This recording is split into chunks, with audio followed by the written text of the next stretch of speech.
I spent the entire night sewing my daughter's wedding gown, stitch by painful stitch, without even stopping to rest my eyes. The room around me was silent except for the faint hum of the old ceiling fan, which rattled in that tired way it always had. My fingers trembled every few minutes, not from fear but from exhaustion, the kind that sinks into your bones. Each needle pass was a memory crawling back to the surface, as if the fabric itself was reminding me of every year I had lived and every wound I had stitched shut. Every thread felt like a promise I had made long before Zuri even knew how to speak. A promise that no matter what life took away from me, I would always give her everything I had left. The clock's steady tick-tock echoed through the dimly lit room, slicing the night into tiny pieces. It had been ticking like that for years, marking not just hours but the unraveling of my own life, stitch by stitch, sacrifice by sacrifice. My life had always been a series of battles. Waking up at 4 a.m. was never an alarm, it was routine carved into my soul. Kofi used to joke that I didn't need a clock, I had responsibility wired into my blood. Zuri was small then, barely able to tie her shoelaces, and Kofi was still alive in a way that felt permanent. Those days felt far away now, like a dream I once lived inside. I would make tea on the stove in those mornings, the aroma rising softly, and Kofi would come up behind me, place his warm hand on my shoulder, and whisper, "Asha, you should rest a little." He said it like a prayer, gentle and always half hopeful. But who had time to rest? Life didn't wait. Bills didn't wait. Children didn't wait. And dreams especially, didn't wait for the tired. Zuri needed to be ready for school, her little braids bouncing as she ran around the house. Kofi had to get to the construction site, carrying his steel lunchbox that had dents from years of labor. And I had to be at Mrs. Sharma's house for stitching, where I spent long days bent over her large wooden table. Those mornings were woven into my bones the same way the threads on the gown were woven under my fingers tonight. As the night dragged on, the silence deepened, and pain spread across my back like a slow burn. I shifted on the old wooden stool, adjusting my weight, but the discomfort stayed. It reminded me that mothers rarely get to sit comfortably in life. We sit on broken pieces and call it stability. Still, I kept sewing. When the final stitch slipped into place, the sun had not fully risen, but its first shy ray crept through the window. The golden light landed directly on the white fabric, making it glow. For a moment, even in my exhaustion, I felt something like pride tighten in my chest. The gown looked beautiful, not the extravagant beauty of Fifth Avenue boutiques, not the greatness of designers whose names filled glossy magazines. No. This gown had something stronger. It carried the weight of a mother's love. Remembered the morning Zuri's little frock tore before a school function. She was only 6. She ran to me with trembling lips and teary eyes, holding the torn piece as if her whole world had ended. I sat her on my lap, wiped her tears, and told her, magic only needs thread and love. I took a piece of an old sari, my mother's sari, and sewed a tiny rose onto the tear in 10 minutes. Her joy was so pure, so bright. She had hugged my neck and declared, "Ma, you know magic." That rose was still etched in my heart, sharp and warm, even if Zuri had forgotten it long ago. With trembling hands, I lifted the gown. It felt heavier now, maybe because it carried every sleepless night I had ever spent for her. I wrapped it gently in an old sheet to protect it. The sheet had belonged to my mother, it smelled faintly of memories I had tried not to lose. The walk to Zuri's house felt long, heavier with every breath.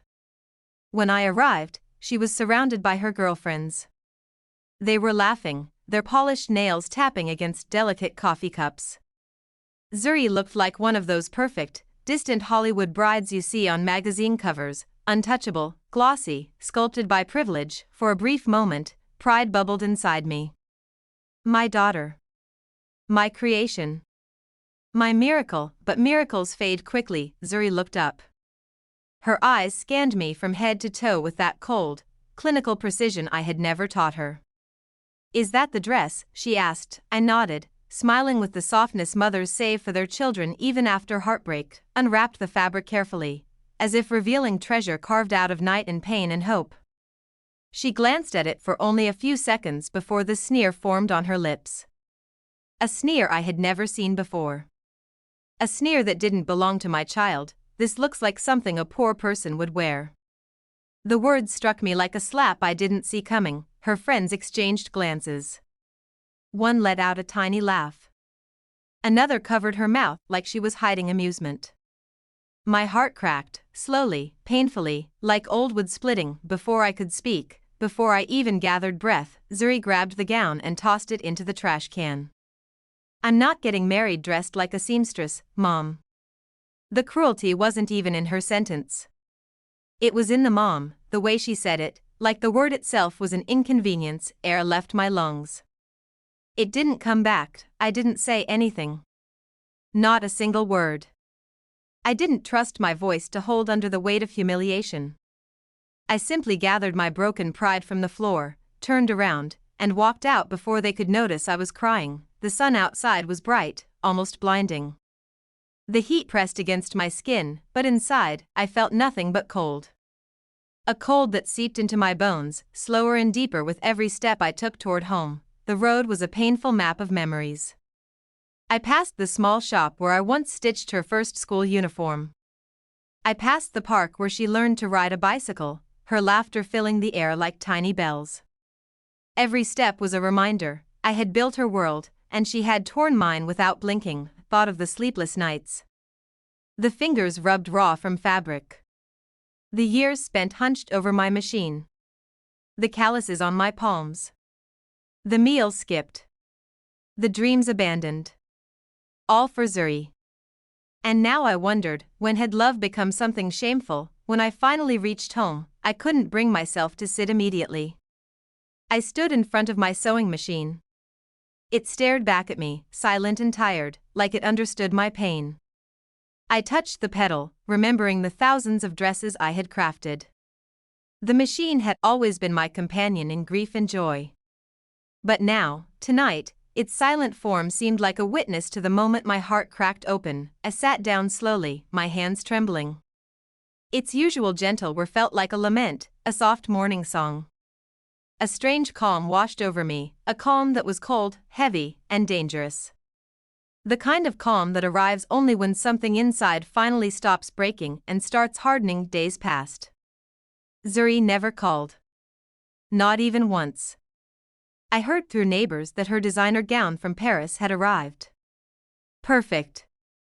Fancy. Soulless.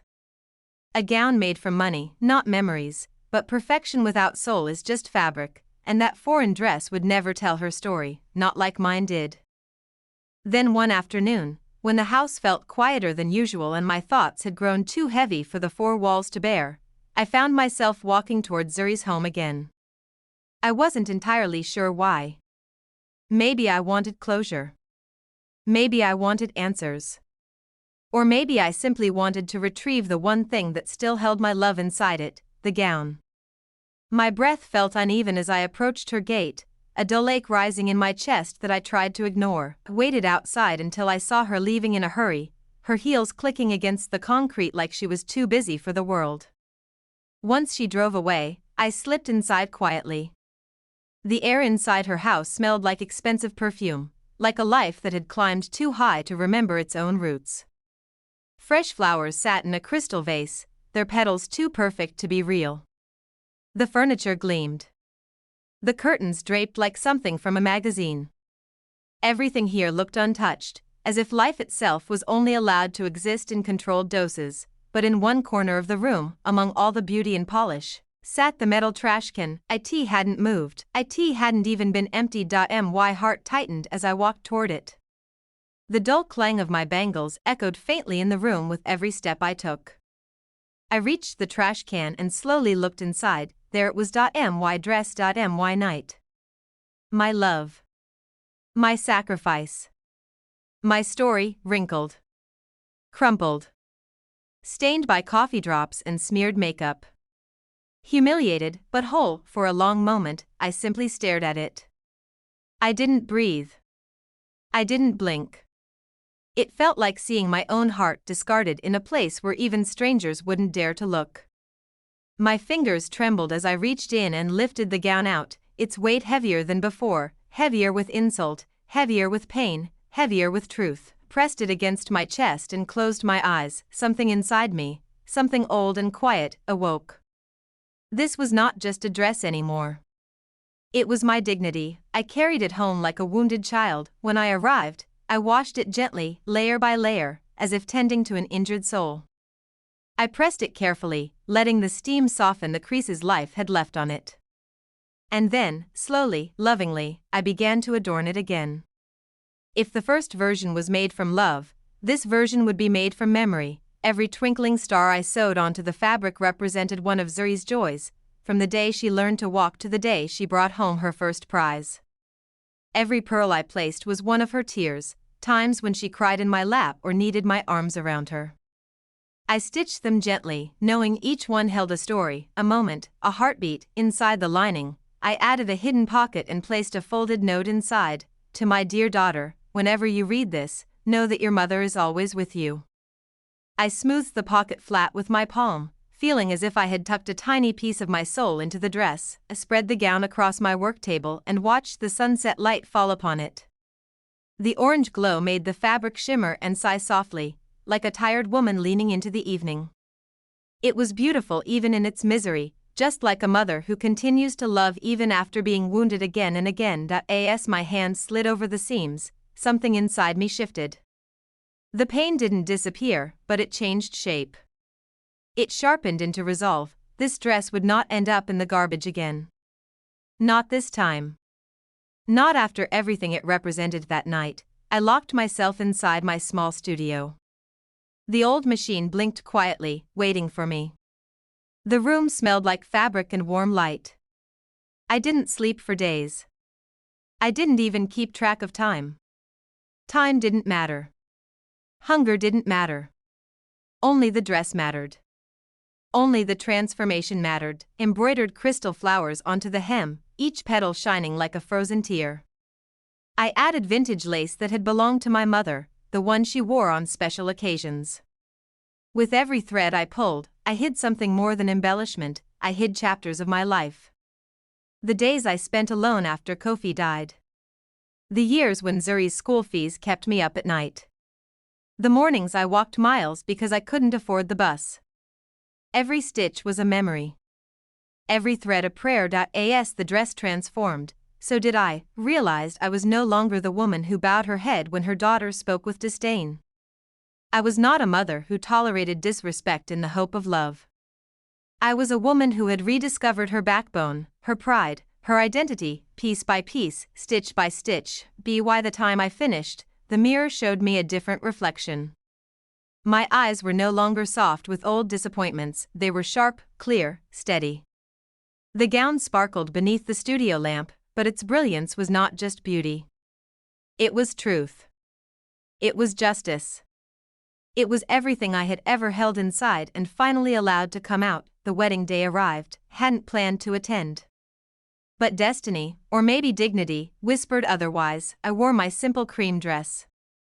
I pinned up my hair the same way Kofi used to love. And I walked out of my house, not like a mother attending her daughter's wedding, but like a woman walking toward her own reckoning. Each step felt like a statement. Each breath like a declaration. I am not the same woman anymore. The Grand Magnolia Ballroom in Charlotte glittered like a fantasy. Golden lights dripped from the ceiling.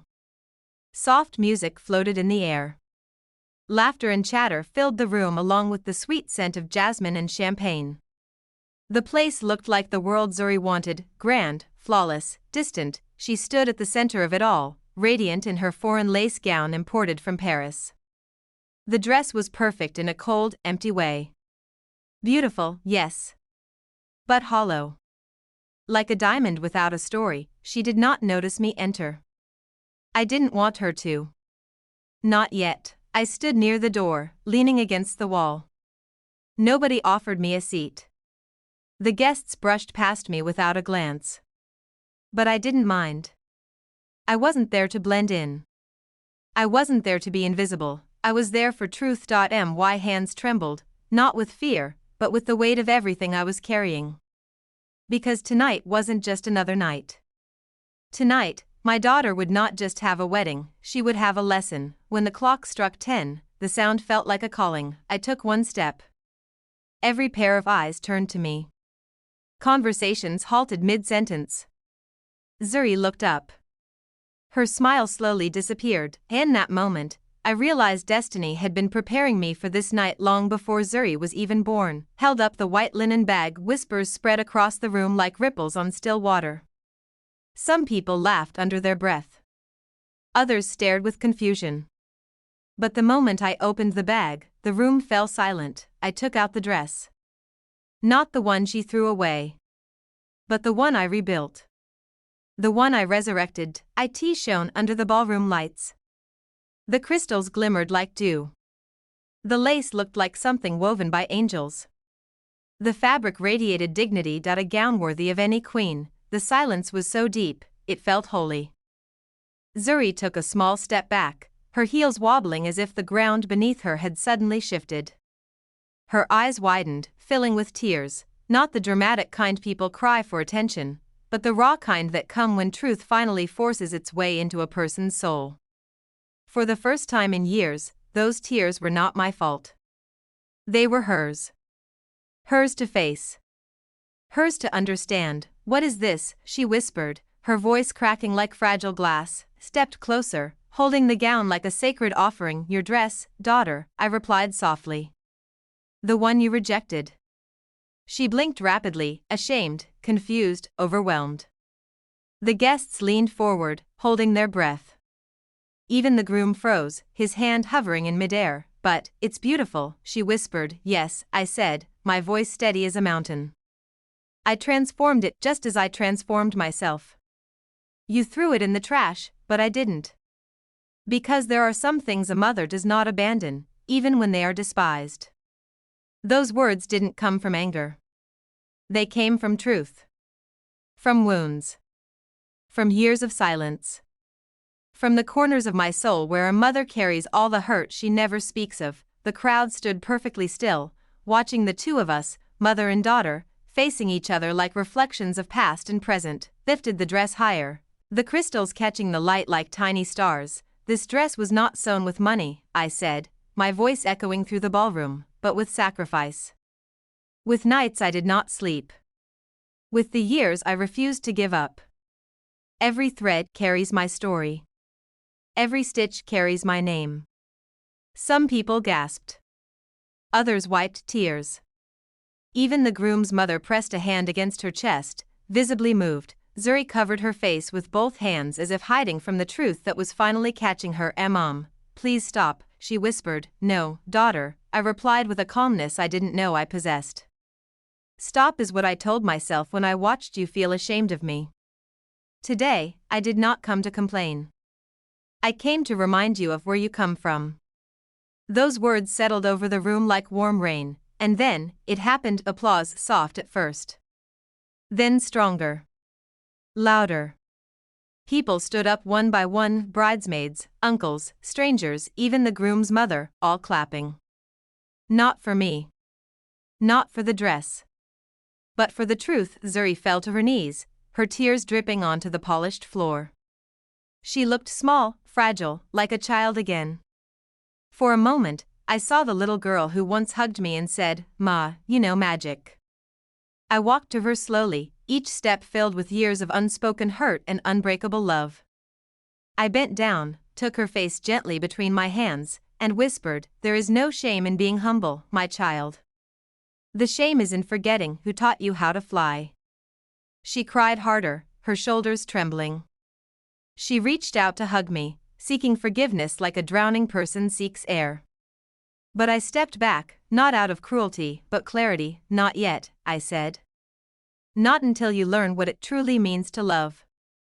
I turned around, lifted the gown with both hands, and walked toward the exit. The applause followed me like a long, emotional tide, soft, powerful, cleansing. Each step felt like a farewell. Each breath felt like closure. Each heartbeat felt like a wound stitching shut from the inside. When I reached the door, I paused for a moment, not to look back, but to let the world behind me fade, and then I stepped into the night. Outside, the air felt different. It felt like mine. The moon hung above like an old lantern guiding me home. The ballroom's colorful lights spilled onto the pavement, reflecting in the lace of the gown, giving it an almost supernatural glow, as if angels were trailing behind me. There was no applause out here. No music. No witnesses. Only silence, the silence of a woman who had finally spoken truth without raising her voice, walked slowly toward home. Each step clicked on the empty street like a stitch closing an old wound. The night air brushed against my skin, cool and healing. I didn't cry. Not because I didn't want to, but because I had already cried enough in this lifetime. Tonight, there were no tears left, only strength. Days turned into weeks, and then, one morning, there was a knock. A soft, hesitant knock. The kind that carries guilt. The kind that carries a child seeking shelter. I opened the door. Zuri stood there, for the first time in 5 years, without an occasion to force her visit. Her face was swollen from crying. Mascara streaked down her cheeks. Her hands trembled. "Emma," she whispered, her voice cracking. "I am so lonely." Her words broke something inside me, something fragile I didn't even know was still alive. She came inside, sat down quietly, and began to speak.